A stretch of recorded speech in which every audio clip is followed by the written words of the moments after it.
Bonsoir à tous, bienvenue à ce flash d'information. L'Assemblée nationale ivoirienne a clos sa session parlementaire aujourd'hui et mardi 27 décembre.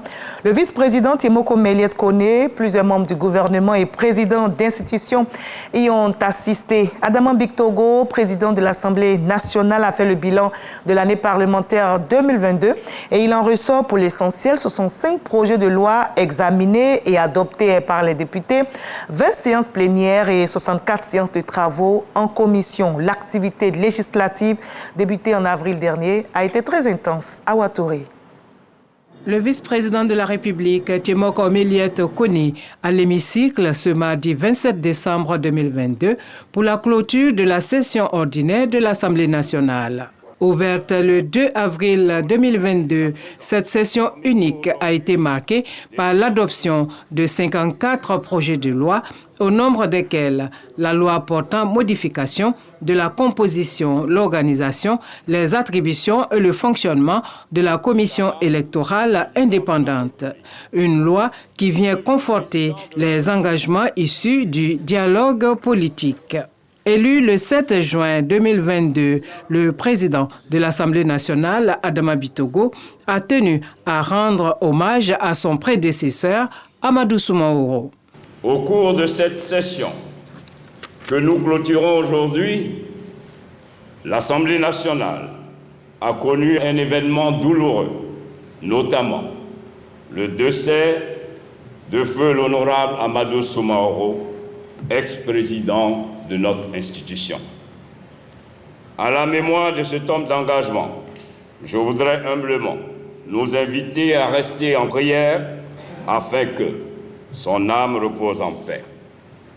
Dans son discours de clôture, le président de l'Assemblée nationale a dressé le bilan des travaux effectués au cours de cette session parlementaire avant de se prononcer sur les événements qui ont marqué la vie politique, économique et sociale de la Côte d'Ivoire. La clôture de cette session parlementaire coïncide avec un contexte mondial marqué par des incertitudes et des instabilités de tous ordres, notamment la crise russo-ukrainienne, la cherté de la vie, le dérèglement climatique, la crise alimentaire, sans oublier la grave crise énergétique à laquelle de nombreux pays font face.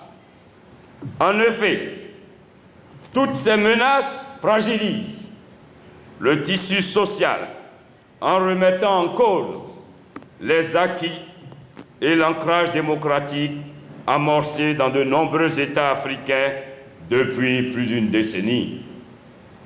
Fort heureusement, grâce aux réformes adoptées et aux outils efficaces de pilotage économique mis en œuvre par le gouvernement, sous la houlette et le leadership éclairé du président de la République, Son Excellence M. Alassane Ouattara, notre pays fait preuve de résilience et de dynamisme avec une prévision de croissance très prometteuse. Je voudrais profiter de cette occasion solennelle pour saluer la vision stratégique, proactive et prévoyante de Son Excellence Monsieur le Président de la République, ainsi que les nombreux efforts qu'il ne cesse de déployer afin de permettre à notre pays de se maintenir sur le chemin irréversible du développement. Notons que 11 projets de loi ont été adoptés en session extraordinaire. Il s'agit de 3 projets de loi organiques, 3 projets de loi ordinaires, 4 projets de loi de ratification d'ordonnances et 1 projet de loi de convention internationale.